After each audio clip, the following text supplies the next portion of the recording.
ನಾನು doctor Vikram Hudel, organising chairman, national pediatric stroke conference. ನಾವು Indian national stroke ಆರ್ಗನೈಸೇಷನ್ನಿಂದ 2 ದಿನ ನ್ಯಾಷನಲ್ ಸ್ಟ್ರೋಕ್ ಕಾನ್ಫರೆನ್ಸ್ ಮಾಡ್ತಾ ಇದ್ದೀವಿ.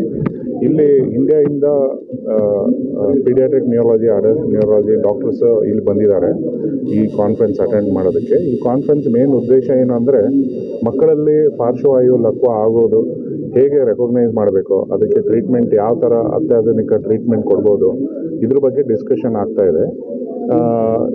ಇಂಟರ್ನ್ಯಾಷನಲ್ ಡಾಕ್ಟರ್ಸು ಇಬ್ಬರು ಬಂದಿದ್ದಾರೆ, ಒಬ್ಬರು ಅಮೇರಿಕಾಯಿಂದ, ಇನ್ನೊಬ್ಬರು ಸ್ವಿಟ್ಜರ್ಲ್ಯಾಂಡಿಂದ.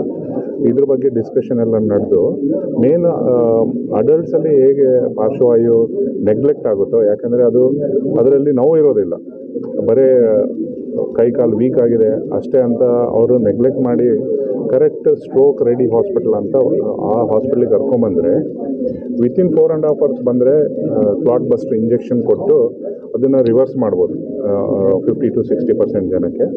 ಅದೇ ಥರ ಇನ್ನೂ ದೊಡ್ಡ ರಕ್ತನಾಳ ಏನಾದರೂ ಬ್ಲಾಕ್ ಆಗಿದ್ದರೆ ನಾವು ಕಾಲು ಮೂಲಕ ಚಿಕ್ಕ ಟ್ಯೂಬ್ ಹಾಕಿ ಆ ರಕ್ತನಾಳದಲ್ಲಿ ಕ್ಲಾಟ್ ಇರುತ್ತಲ್ಲ, ಅದನ್ನು ಕ್ಲಾಟ್ ರಿಟ್ರೀವರ್ ಅಂತ ಇರುತ್ತೆ, ಅದನ್ನು ಹಾಕಿ ಅದನ್ನು ತೆಗಿಬೋದು. ಅದು ಕೆಲವು ಮಕ್ಕಳಲ್ಲಿ ಅಪ್ ಟು 24 hours ತನಕನೂ ಮಾಡೋ ಚಾನ್ಸಸ್ ಇದೆ.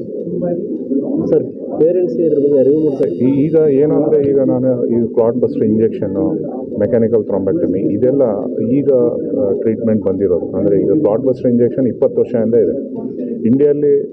ದೊಡ್ಡವರಲ್ಲೂ ಲೆಸ್ ದ್ಯಾನ್ 1%, 2% ಜನ ಈ ಫೆಸಿಲಿಟಿನ we can give this treatment, ಯಾಕೆಂದರೆ ಅವರು ರೀಚ್ ಆಗೋಲ್ಲ. ಆಮೇಲೆ ಮೆಕ್ಯಾನಿಕಲ್ ಥ್ರಾಂಬೆಕ್ಟಮಿನೂ ಅಪ್ ಟು 24 hours ಕೊಡ್ಬೋದು. ಈಗ ಸೈನ್ಸಲ್ಲಿ ಎಷ್ಟು ಸ್ಟ್ರಾಂಗ್ ಎವಿಡೆನ್ಸ್ ಇದೆ ಅಂದರೆ ಮೆಕ್ಯಾನಿಕಲ್ ಥ್ರಾಂಬೆಕ್ಟಮಿಯಲ್ಲಿ ಇಬ್ಬರಿಗೆ ಈ ಟ್ರೀಟ್ಮೆಂಟ್ ಕೊಟ್ಟರೆ ಒಬ್ಬರಿಗೆ ಬೆನಿಫಿಟ್ ಆಗುತ್ತೆ. ಸೊ ಈ ಥರ ಇಬ್ಬರಿಗೆ ಟ್ರೀಟ್ಮೆಂಟ್ ಕೊಟ್ಟು ಒಬ್ಬರಿಗೆ ಬೆನಿಫಿಟ್ ಆಗೋದು ಅಷ್ಟು ಸ್ಟ್ರಾಂಗ್ ಟ್ರೀಟ್ಮೆಂಟ್ ಮೆಡಿಸಿನಲ್ಲಿ ಇಲ್ಲಿ ತನಕ ಇಲ್ಲ. ಈವನ್ ಹಾರ್ಟ್ ಅಟ್ಯಾಕಲ್ಲೂ 20 ಜನ ಈ ಥರ ಟ್ರೀಟ್ಮೆಂಟ್ ಕೊಟ್ಟರೆ ಒಬ್ರಿಗೆ ಹೆಲ್ಪ್ ಆಗುತ್ತೆ. ಆ ಥರ ಇದು ಬ್ರೈನ್ ಸ್ಟ್ರೋಕಲ್ಲಿ ಈ ಥರ ಮೆಕ್ಯಾನಿಕಲ್ ಥ್ರಾಂಬೆಕ್ಟಮಿ ಟ್ರೀಟ್ಮೆಂಟು ಇಬ್ಬರಿಗೆ ಕೊಟ್ಟರೆ ಒಬ್ಬರಿಗೆ ಹೆಲ್ಪ್ ಆಗೋದು ಅಷ್ಟು ಸ್ಟ್ರಾಂಗ್ ಎವಿಡೆನ್ಸ್ ಯಾರಿಗೂ ಇಲ್ಲ.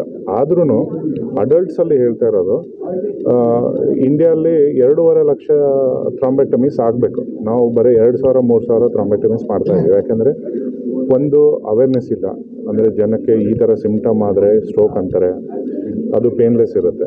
ಎರಡನೇದು, ಕರೆಕ್ಟ್ ಟೈಮಲ್ಲಿ ಸ್ಟ್ರೋಕ್ ರೆಡಿ ಹಾಸ್ಪಿಟ್ಲಿಗೆ ಬರಬೇಕು.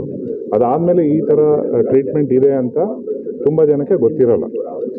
ಬೇರೆ organs, for example liver, kidney ಎಲ್ಲ ಬೇರೆಯವ್ರದ್ದು ತೆಗೆದು ಹಾಕ್ಬೋದು ನಾವು, ಬಟ್ ಬ್ರೈನ್ ಅದನ್ನು ನಾವು ಸೇವ್ ಮಾಡ್ಕೋಬೇಕು, ಯಾಕಂದರೆ ಅದು ಗ್ರೋ ಆಗೋದಿಲ್ಲ, ಬೇರೆಯವ್ರದ್ದು ಹಾಕೋಕ್ಕೂ ಆಗೋದು. ಈ ಟ್ರೀಟ್ಮೆಂಟ್ ಕಾಸ್ಟ್ ಏನು ಚಾರ್ಜ್ ಮಾಡ್ತಾರೆ? ಅದು ಟ್ರೀಟ್ಮೆಂಟ್ ಕೆಲವು ಸ್ಟೇಟಲ್ಲಿ ಥ್ರಾಂಬೋಲೈಸಿಸ್ ಎಲ್ಲ ಫ್ರೀ ಇದೆ.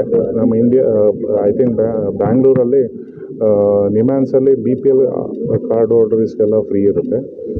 ಮೆಕ್ಯಾನಿಕಲ್ ಥ್ರಾಂಬೆಕ್ಟಮಿ ಆಯುಷ್ಮಾನ್ ಭಾರತದಲ್ಲೂ ಬರ್ತಾ ಇದೆ, ಅದರಲ್ಲಿ ಬರುತ್ತೆ. ಅದು ಈಚ್ ಹಾಸ್ಪಿಟ್ಲಲ್ಲಿ ವೇರಿ ಆಗುತ್ತೆ.